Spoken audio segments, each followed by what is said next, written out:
No place is our white privilege more evident than in the church, which has fostered us, nourished us, grounded and sustained us in our white privilege, while all the while claiming authority from none other than Jesus himself to baptize all nations in his name. So on this Trinity Sunday, when the church celebrates its creeds, let us not look to the Apostles' Creed, the Nicene Creed, or God forbid, the Athanasian Creed. I love the racial hypocrisy that's going on here. Because let's actually stop and think about the creeds. Okay, the Apostles' Creed.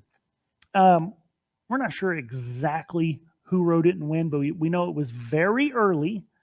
And it's called the Apostles' Creed because the teachings that are in the Apostles' Creed are traced back to the apostles themselves.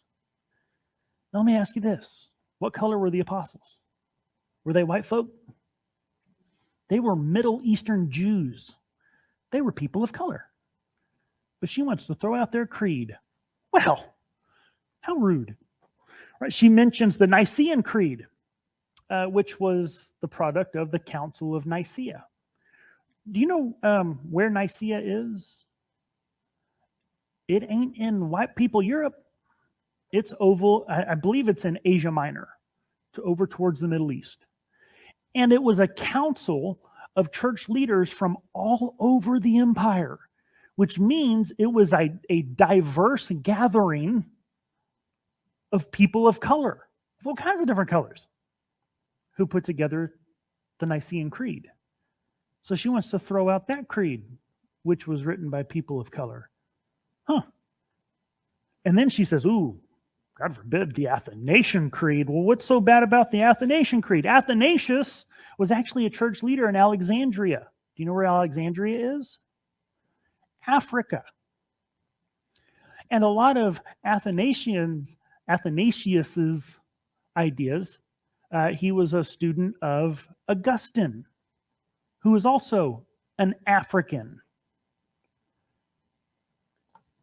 Meanwhile, she's dismissing the voices of these colored, the colored voices of these people of color, and she's doing so based on an ideology, critical race theory, which is founded on the teachings of a bunch of white Europeans like Marx and Hegel and Freud and Marcuse. All these ideas are getting spouted, and we've talked about this before. It's been a couple years since we really dug deeper into it, but all these ideas that are being spouted about white privilege and oppression and all this kind of stuff, all of these things originated with a bunch of old white guys in Europe. So she's using the ideas of white European guys to trash talk the statements that were made by people of color.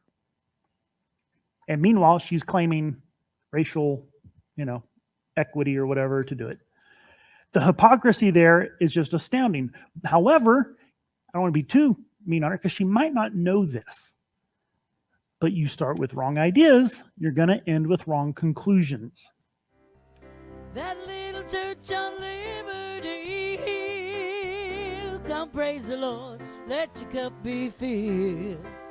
Raise your voices and we'll sing, let God's freedom ring from that little church on Liberty Hill.